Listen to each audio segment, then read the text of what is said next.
बाप रे बाप, बर्गर में इतनी मिर्च! लगता है तुम दोनों ने ठान लिया है तुम मेरी जान लेकर रहोगी। दीपा की बात सुनकर दोनों बहनें आस्था और आंचल जोर जोर से हंसने लगी। आस्था और आंचल एक बहुत छोटे गांव से आई थीं। दोनों बहनें पढ़ाई में भी बहुत अच्छी थीं, लेकिन उनके माता पिता के पास इतने पैसे नहीं थे कि वो उन्हें दूर शहर में पढ़ा सके। तब उनकी स्कूल की प्रिंसिपल ने उन्हें स्कॉलरशिप दिलाई और दोनों बहनें शहर में पढ़ने के लिए आ गईं। यहाँ आकर भी दोनों बहनें कॉलेज के बाद छोटे मोटे काम करती थीं ताकि उनके माँ बाप पर ज्यादा बोझ न पड़े। वो दीपा के साथ एक छोटे से कमरे में रहती थीं, जहाँ वो अपना खाना पीना खुद बनाती थीं। ये लो भाई, खाने में अगर चटपटापन ना हो तो खाने का मजा ही क्या है। कसम से दीपा, तुम कितनी एहसान फरामोश हो। तुमने ही तो कहा था कि तुम्हारा बर्गर खाने का मन है। हफ्ते भर में जो भी पैसे जोड़े बहुत कम थे, वो सारे आज बर्गर बनाने में चले गए और तुम्हें मजा भी नहीं आया। छोड़ो, मैं किसी और को खिला देती हूँ। तभी दीपा उसके हाथ से प्लेट छीन लेती है। अरे तुम दोनों मजाक भी नहीं समझती हो क्या? सचमुच में बर्गर बहुत ही अच्छे बने हैं। हाँ, थोड़े चटपटे हैं पर मजा आ गया। फिर तीनों ने वो बर्गर खत्म किया। शहर की महंगाई को देखकर कभी कभी आस्था और आंचल दोनों मिलकर अपने कमरे में ही कुछ न कुछ बना लेती थीं और दीपा हमेशा उनका साथ देती थी। देखते ही देखते उनकी पढ़ाई के 3 साल पूरे होने को आए थे। उनके माता पिता बीच बीच में कभी उनसे मिलने के लिए आ जाते थे, पर इस बार उनकी माँ वहां पर आईं।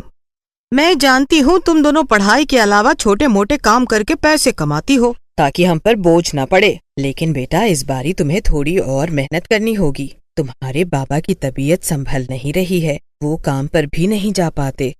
कोई बात नहीं माँ, वैसे भी हम दोनों कोई खर्च नहीं करती हैं। थोड़ा बहुत पैसे हम भी कमा ही लेते हैं। तुम बाबा से कहना कि अपनी सेहत का ध्यान रखें और बिल्कुल भी चिंता ना करें। हाँ माँ, तू बिल्कुल भी चिंता मत कर, हम लोग कुछ न कुछ यहाँ पर देख लेंगे। तुमने इतना पढ़ा लिखा दिया है, ये क्या कम है? अब बस हमारी बारी है। उनकी माँ उन्हें गले लगाती है और फिर वो शाम की गाड़ी पकड़कर वापस गांव आ जाती हैं। रात को दोनों बहनें सर से सर मिलाकर बैठी हुई थीं। नौकरी करने का तो टाइम नहीं है, पेपर भी शुरू होने वाले हैं। साल भर की सारी मेहनत जाया चली जाएगी। देखो, मैं इतनी सारी लड़कियों का होमवर्क करती हूँ, उसी के बदले ही मैं उनसे पैसे लेती हूँ। अभी सब लोग अपने प्रोजेक्ट्स बनाने में लग जाएंगी, कुछ मुझसे भी काम कराएंगी, तो मैं थोड़ी और मेहनत कर लूंगी। तुम दोनों बहनें पागल हो गई हो, अपनी पढ़ाई पर ध्यान दो, इन सब बातों पर नहीं। तुम दोनों कितनी इंटेलिजेंट हो। इस तरह लास्ट टाइम पर इतने लोगों का होमवर्क और प्रोजेक्ट बनाओगी तो अपनी पढ़ाई कब करोगी? तू नहीं समझेगी दीपा, तेरे घर से पैसे आते हैं ना, इसलिए तू आराम से पढ़ाई कर सकती है, लेकिन हमें तो कुछ न कुछ करना ही पड़ेगा। देखो, जिस तरह स्कूल टाइम के सारे दोस्त अब मिलते नहीं हैं, उसी तरह न जाने फिर तुम लोगों से कभी मुलाकात हो या ना हो, लेकिन मैं तुम लोगों से एक बात कहूँ, अगर तुम बुरा ना मानो तो। बुरा मानने की बात होगी तो मैं जरूर बुरा मान जाऊंगी। वैसे तुम अपनी बात कहो, क्या बात है? तुम दोनों इतना अच्छा खाना बना लेती हो और बर्गर तो तुम्हारा कमाल का होता है। माना कि चटपटा होता है, लेकिन बहुत अच्छा होता है। थोड़ी बहुत मदद मैं भी तुम्हारी कर सकती हूँ। अगर तुम दोनों बहनें कॉलेज के साथ साथ अपनी बर्गर की दुकान खोलो तो कैसा रहेगा? देखो, उसमें अच्छी कमाई भी है। दीपा की बात सुनकर दोनों बहनें दीपा की तरफ देखने लगीं। अरे तुम दोनों मेरी तरफ ऐसे क्यों देख रही हो? अगर आइडिया पसंद नहीं आया तो ठीक है, इसे कैंसिल कर देते हैं। माना कि हम दोनों बहनें पढ़ाई में बहुत अच्छी हैं, लेकिन व्यापार में तो तुम्हारा ही दिमाग चलता है ना। क्या बात बोली है। हाँ, हम बर्गर बनाएंगी। तुम्हारे साथ साथ यहाँ पर और भी लड़कियों को हमारा बर्गर बहुत पसंद आता है। फिर तो ठीक है, हम लोग यही काम करेंगे। तभी दोनों बहनें कॉपी और पेन लेकर बैठ जाती हैं और हिसाब किताब करने लगती हैं कि बर्गर और आलू वगैरह सब कितने में आ जाएगा। क्या तुम लोग कॉलेज के बाहर ये सब करने की सोच रही हो? मैंने सोच लिया है कि कॉलेज की पढ़ाई के बाद हम लोग जल्दी से अपना होमवर्क और प्रोजेक्ट खत्म किया करेंगे और शाम के टाइम बर्गर बनाकर बेचा करेंगे। शुरू में हम लोग बर्गर यहीं से बनाकर ले जाएंगे और उनको ऐसे ही सर्व करेंगी। और मैं भी तुम्हारी इस काम में मदद करूंगी। बहुत सारी सहेलियां हैं मेरी, मैं उनसे कहूंगी कि वो तुमसे बर्गर खरीदे और वो अपनी सहेलियों से कहे कि तुमसे ही बर्गर खरीदे। सोचने और समझने में जो बात इतनी आसान लग रही थी, वो दरअसल इतनी आसान थी नहीं। आस्था और आंचल ने थोड़े पैसे अपने पास रखे हुए थे, लेकिन वो इतने भी नहीं थे कि उससे कोई व्यापार शुरू कर सके। तब दीपा ने उन्हें 1000 रुपए दिए। ये 1000 रुपए लो, और ज्यादा चाहिए तो मैं अपनी मम्मी से 1000 रुपए और मांग सकती हूँ, लेकिन मुझे लगता है अब जो तुम लोगों ने सोच लिया है उस पर काम करना शुरू कर दो। तुम तो जानती ही हो पढ़ाई के बाद मेरी तो शादी हो जानी है, लेकिन तुम लोगों को तो अभी बहुत आगे जाना है। यार तू कितनी अच्छी है। जैसे ही हमारा काम चल पड़ेगा मैं वादा करती हूँ तुम्हारे पैसे वापस कर दूंगी और तुम्हारी शादी में सबको फ्री में बर्गर खिलाऊंगी। आस्था की बात सुनकर तीनों सहेलियां जोर जोर से हंसने लगी और फिर उन्होंने अपने ही कमरे में उस काम को शुरू किया। पहले तो कुछ लड़कियों ने आनाकानी की, लेकिन जब उन्होंने बर्गर खाया तो वो बर्गर की दीवानी हो गई। चटपटा स्पाइसी बर्गर जल्द ही लड़कियों की जबान पर चढ़ गया। धीरे धीरे सभी ने कैंटीन से सामान लेना छोड़ दिया और वो सब उनके कमरे के बाहर बर्गर की मांग करने लगी। इस तरह आस्था और आंचल के पास थोड़े पैसे इकट्ठे हो गए। फिर उनके पेपर शुरू हो गए और दोनों बहनें अपने पेपर देने में व्यस्त हो गईं। पेपर खत्म होने के बाद सभी लड़कियां अपने अपने घरों को चली गईं, लेकिन आस्था और आंचल ने तो पहले से ही तय कर लिया था कि वो यहीं पर अपना काम शुरू करेंगी। अब तुम दोनों कहाँ रहोगी? समझ में नहीं आ रहा। कॉलेज का हॉस्टल तो बहुत सस्ता था, हमने अफोर्ड कर लिया, लेकिन बाहर कैसे सब कुछ मैनेज करेंगे, कुछ समझ नहीं आ रहा। मैंने मम्मी से तुम दोनों के बारे में बात की थी। हमारे पड़ोस में एक आंटी रहती हैं, उनका कोई नहीं है, तुम उनके पास किराए पर रह सकती हो। कितना किराया होगा? 1000 रुपए तो कम से कम होगा ही, लेकिन मुझे पक्की उम्मीद है कि तुम्हारा काम बहुत अच्छा चलेगा, तो तुम 1000 रुपए के 5000 भी दे सकती हो। तुम कितनी अच्छी हो दीपा, हमें अपने ऊपर विश्वास हो या ना हो, लेकिन तुम्हें हम दोनों पर कितना यकीन है। हीरे की परख जौहरी को ही होती है। तीनों हंसने लगती हैं। आस्था और आंचल उस औरत से मिलते हैं और उसके घर में ही रहने लगते हैं। वहीं पर ही सारी तैयारियां शुरू कर देती हैं और फिर गली के नुक्कड़ पर ही वो बर्गर बनाकर बेचने लगती हैं। वहां पर बहुत सारी बर्गर की दुकान थी, लेकिन इतना चटपटा और चटपटी चटनी के साथ बर्गर कोई नहीं देता था। कुछ लोगों ने शुरू में शिकायतें भी की। बाप रे बाप, पूरा मिर्ची का डब्बा उड़ेल दिया क्या बर्गर में? अरे नहीं यार, माना कि बर्गर बहुत चटपटा है, लेकिन ऐसा टेस्ट भी मैंने कभी नहीं खाया। तुम्हें पता है मेरे कानों में से भी धुआं निकल रहा है। भला इतना चटपटा बर्गर भी कोई बनाता है? हम बनाते हैं चटपटा बर्गर, चटोरों के लिए चटपटा बर्गर। आस्था की बात सुनकर दूसरा लड़का हंस देता है। देखिए, हर किसी के खाने की अपनी खूबी होती है और हमारे खाने की यही खूबी है कि हम लोग एक चटपटा बर्गर बनाकर देते हैं। ऐसा स्वाद आपको न पहले कभी मिला होगा और ना ही कभी मिलेगा। ये सिर्फ यही मिलता है, चटोरों का चटपटा बर्गर। और फिर दोनों बहनें बहुत खुश हो जाती हैं कि उन्हें अपनी बर्गर की दुकान के लिए नाम मिल गया है। दोनों बहनों का काम काफी अच्छा चल पड़ा था। वो कुछ पैसे अपने माँ बाप को भी भेजने लगी। मुझे लगता है हमें अपनी एक छोटी सी दुकान किराए पर ले लेनी चाहिए और उसे बहुत सुंदर सजा देना चाहिए। नाम तो यही रखेंगे। ठीक है, वैसे भी दीपा के पैसे हम लोगों ने दे दिए हैं, उसके 1000 रुपए ने तो कमाल कर दिया। तभी उन्हें दीपा आते हुए दिखाई देती है। ये लो, शैतान का नाम लिया और शैतान हाजिर। ये शैतान तो मैं ये बताने आई है कि घर में आज पार्टी है और मैंने सबसे कहा कि यहाँ से बर्गर आने वाले हैं, इसीलिए सब बहुत खुश हैं। अब शाम को बर्गर के साथ तुम लोग भी पार्टी में आ जाना। लेकिन पार्टी किस खुशी में है? आज मेरे मम्मी पापा की एनिवर्सरी है, इसीलिए मैंने सबसे कहा कि घर में आएंगे तो बस बर्गर ही आएंगे। और सबसे बड़ी बात, मैंने मम्मी से कह दिया कि बर्गर बस 30 रुपए का है। पर तुमने ऐसा क्यों कहा? हम तो 20 में बेचते हैं ना।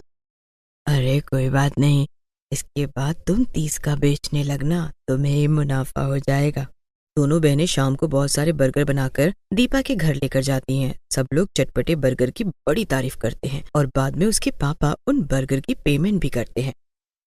शाबाश बच्चों, तुमने बहुत अच्छा काम किया। तुम जैसी मेहनती लड़कियां ही अपना और अपने माँ बाप का नाम रोशन करती हैं। मुझे दीपा ने बताया है कि तुम कोई दुकान ढूंढ रही हो। मेरे दोस्त की दुकान है वहीं बाजार में, मैं तुम्हें वो सस्ते किराए पर दिला दूंगा। अगर ऐसा हो जाए तो बहुत अच्छा होगा अंकल।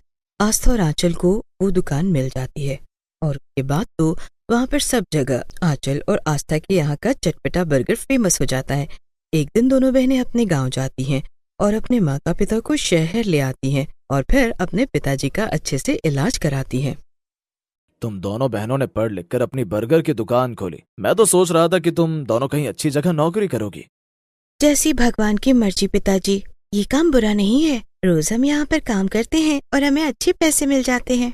जानता हूँ, अपने काम की तो बात ही कुछ और होती है। मैं बहुत खुश हूँ, तुम लोग बहुत तरक्की करो। हाँ पिताजी। और उसके बाद सारा परिवार वहीं पर रहने लग जाता है। चटोरों का चटपटा बर्गर दुकान बहुत चलता है। हालातों से लड़ते लड़ते आखिर आज आस्था और आंचल एक कामयाब जिंदगी जीने लगती हैं। अंजलि और संध्या दोनों आज पहली बार बाजार में पापड़ बेचने के लिए आई थीं। उनके पास तरह तरह के पापड़ थे, दाल के पापड़, चावल के पापड़, आलू के पापड़, सूजी और साबूदाने के पापड़। वो लोगों का ध्यान आकर्षित करने के लिए जोर जोर से आवाजें लगा रही थीं। तभी कुछ औरतें उनके पास आकर खड़ी हो जाती हैं और पापड़ के पैकेट देखने लगती हैं। आज से तो पहले तुम्हें कभी इस बाजार में नहीं देखा। तुम्हारे पास तो बड़ी तरह के पापड़ है, क्या भाव दे रही हो? आप कोई भी पैकेट ले लीजिए, सबका रेट 50 रुपए है। ये सुनते ही औरतों में थोड़ी सी खलबली मच गई, क्योंकि इतने सस्ते पापड़ उन्हें पूरे बाजार में कहीं नहीं मिलने वाले थे। वहां पर तुरंत ही औरतों की भीड़ लग गई और देखते ही देखते अंजलि और संध्या पैसे ले लेकर सबको पापड़ देने लगी और बाजार खत्म होते होते उनकी टोकरी में कुछ ही पापड़ के पैकेट बचे थे। कसम से जो डर घर से निकलते वक्त लग रहा था, अब वो डर खत्म हो गया है। आखिर भगवान ने हमारी सुन ली और ये सारे पापड़ बिक गए। हाँ संध्या, समय तो लगा, लेकिन आज हमारा ये काम चालू हो गया है। अब हम पीछे मुड़कर नहीं देखेंगे। जाते समय पापड़ बनाने का सामान ले जाते हैं और कमलेश चाची को कुछ पैसे भी दे देते हैं। अगर वो न होती तो शायद आज हम लोग ये पापड़ भी ना बेच रहे होते। हाँ, तुम बिल्कुल ठीक कह रही हो। हम 2-3 बारी में थोड़े थोड़े पैसे कर कर चाची को पैसे लौटा देंगे। दोनों बहनें अपनी टोकरी उठाकर घर की तरफ सामान खरीदते हुए आ गईं। लेकिन कुछ दिनों पहले तक स्थिति दोनों बहनों की ऐसी नहीं थी। शहर में हुए दंगों में उनके माता पिता का देहांत हो गया था। किसी तरह उन लोगों ने अपनी जान बचाई थी और सब कुछ शांत होने के बाद उन्हें बहुत मुश्किलों का सामना करना पड़ा। कई दिनों तक उन लोगों को भूखा रहना पड़ा। यहाँ तक कि मकान मालिक ने उन्हें घर से बाहर निकालने के लिए भी बोल दिया था। तब संध्या और अंजलि ने अपनी माँ की इकलौती अंगूठी को बेचकर घर का किराया दिया। लेकिन उसके बाद वो सोचने लगी कि उन्हें कोई काम करना चाहिए जिससे उनके पास 2 पैसे की आमदनी हो। और तभी एक दिन कमलेश चाची अचानक उनके सामने आ गईं। दिनों से तुम्हारी खैर खबर नहीं ली थी, सोचा आज तुम्हारा पता लेने के लिए आ जाऊं। इसी बहाने एक कप चाय भी पी लूंगी। चाची के ऐसा बोलते ही दोनों बहनें जोर जोर से रोने लगीं। अरे मेरे बच्चों, क्या हुआ? तुम ऐसे क्यों रो रही हो? मेरा तो कलेजा मुंह को आ गया है। क्या कुछ हो गया है क्या? चाची, हम आपको चाय भी नहीं पिला सकती। हमने तो कई दिनों से खाना भी नहीं खाया है। पानी पी पी कर ही गुजारा कर रहे हैं। हे भगवान, ये तुम दोनों क्या कह रही हो? अरे पड़ोस में रहती हो, मेरे पास चली आती। तेरी माँ से मेरी इतनी अच्छी दोस्ती थी और तुम लोगों ने मुझे पराया समझ लिया। चलो अभी के अभी दोनों उठो और मेरे साथ चलो, पहले खाना खाओ। चाची दोनों बहनों को अपने घर ले जाती हैं और उन्हें खाना बनाकर खिलाती हैं। अरे मेरी बच्चियों, इस तरह भूखा रहने की क्या जरूरत थी? मुझे तो सोचकर दुख हो रहा है, कैसे भूखे निकाले तुमने इतने दिन। मन में तो आया था कि एक बार ही आपके पास आ जाएं, लेकिन फिर बड़ी शर्म आई। अरे अपनी माँ जैसी ही समझो, शर्म वरम करने की कोई जरूरत नहीं है और इस तरह हाथ पर हाथ रखकर बैठने की भी कोई जरूरत नहीं है। इतनी बड़ी हो गई हो, खुद कमा कर खा सकती हो। पर हमें तो ऐसा कोई काम ही नहीं आता। न सिलाई कढ़ाई आती है और न ही कोई और काम आता है। हम क्या करेंगी? जहाँ चाह वहाँ रहा। जब तक मैं बैठी हूँ ना, तुम लोगों को भूखे मरने की जरूरत नहीं है। ऐसे पापड़ बनाना सिखाऊंगी कि आज तक किसी ने खाए नहीं होंगे। पर चाची, हमारे पास तो पैसे भी नहीं हैं। तुम्हारे पास चाची तो है ना, रुको मैं कुछ करती हूँ। चाची अंदर कमरे में जाती हैं, अलमारी खोलकर वहां से एक डब्बा निकालती हैं। और उसमें अपने जमा किए हुए पैसे निकालकर वो बाहर आती हैं। ये पैसे पकड़ो और जो जो मैं लिख कर दूं वो सारा सामान ले आना। कल मैं तुम लोगों को पापड़ बनाना सिखाती हूँ और फिर तुम उन पापड़ को बनाना सीखने के बाद उन्हें बाजार में बेचने जाना। और मैं सच कहती हूँ, जो एक बारी तुम्हारे पापड़ खरीद लेगा वो दोबारा तुमसे ही पापड़ खरीदेगा। मेरा बड़ा मन था कि मैं पापड़ बनाकर बेचा करूं, मगर मेरे ससुराल वालों को ये काम अच्छा नहीं लगता था। उसके बाद तुम्हारे चाचा ने भी साफ साफ मना कर दिया। अब तुम दोनों को ये काम करते हुए देखकर मुझे तो बहुत तसल्ली हो जाएगी कि मैं ही पापड़ बेच रही हूँ और सारी दुनिया मेरे पापड़ की दीवानी हो रही है। ये सुनकर दोनों बहनें मुस्कुराने लगती हैं। वो तुरंत बाजार जाती हैं और चाची का लिखा हुआ सारा सामान लेकर आ जाती हैं। चाची उनको उनके घर में ही पापड़ बनाने की कला सिखाती हैं। अलग अलग तरह के पापड़ दोनों बहनें बनाकर छत पर सुखा देती हैं। और जब ये सूख जाएं, इन्हें आराम से उठाकर रख लेना और इन्हें लिफाफों में पैक कर देना। और अब ये मत कहना कि लिफाफे कहाँ से लाएं। देखो बच्चों, कुछ चीजें घर में ही करनी पड़ेंगी। हाँ, लिफाफे तो हम खुद ही बना लेंगी। चाची की मदद से दोनों बहनों ने बहुत सारे पापड़ तैयार कर लिए और उन्हें बाजार में बेचने के लिए आईं। और उन औरतों ने 50 रुपए पापड़ सुनकर पापड़ भी झटपट खरीद लिए।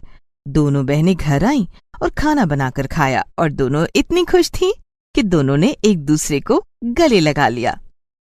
कल सुबह जाते हुए चाची को 200 रुपए देकर जाऊंगी। अब बाजार परसों लगेगा।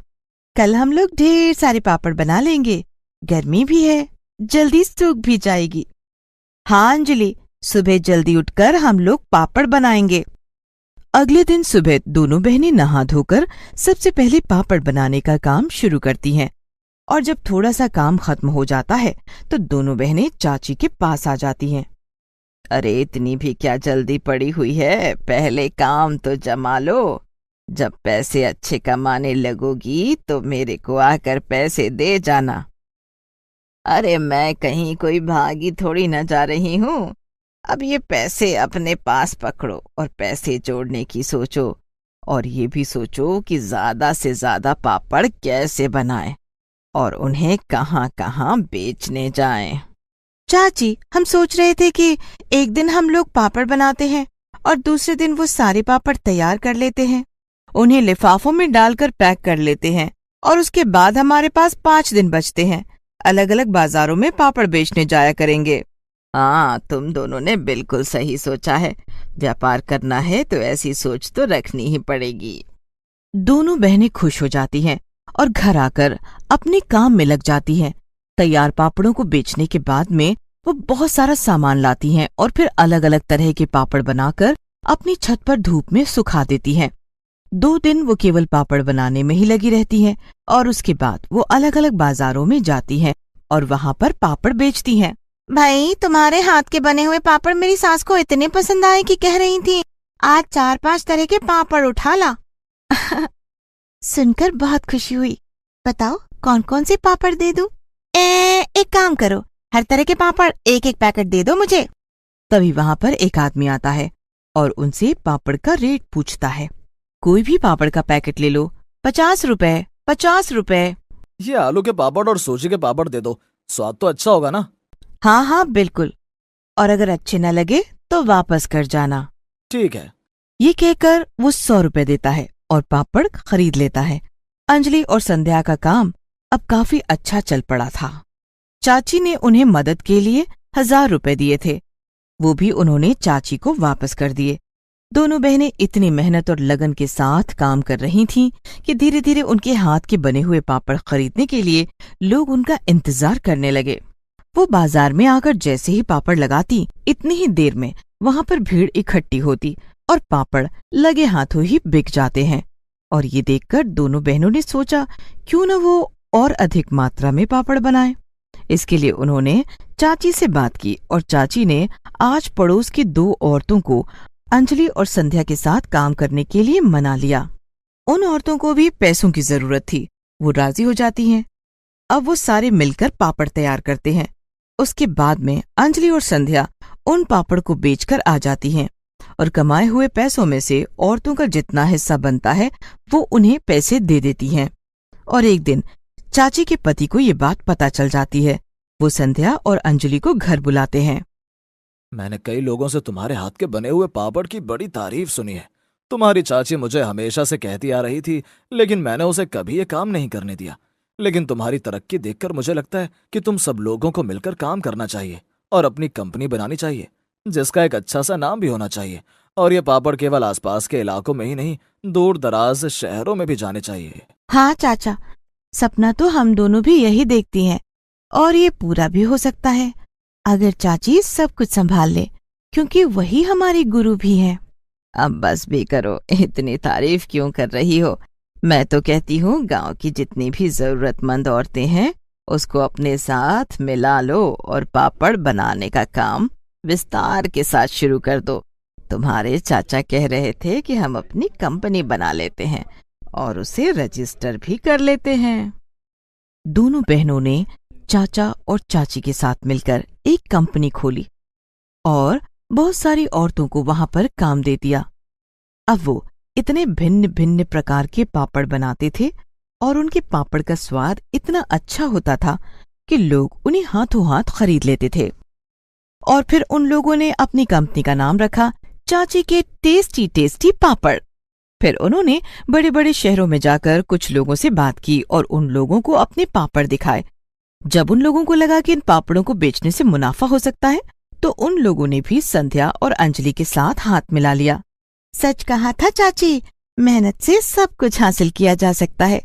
कभी सोचा भी नहीं था कि इन 3-4 सालों में हम लोग अपनी एक कंपनी बना लेंगे और हमारे पापड़ हर जगह फेमस हो जाएंगे।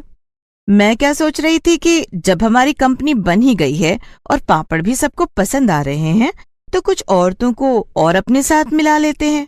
इस तरह उन लोगों को रोजगार मिल जाएगा और हमारा काम और तरक्की करेगा।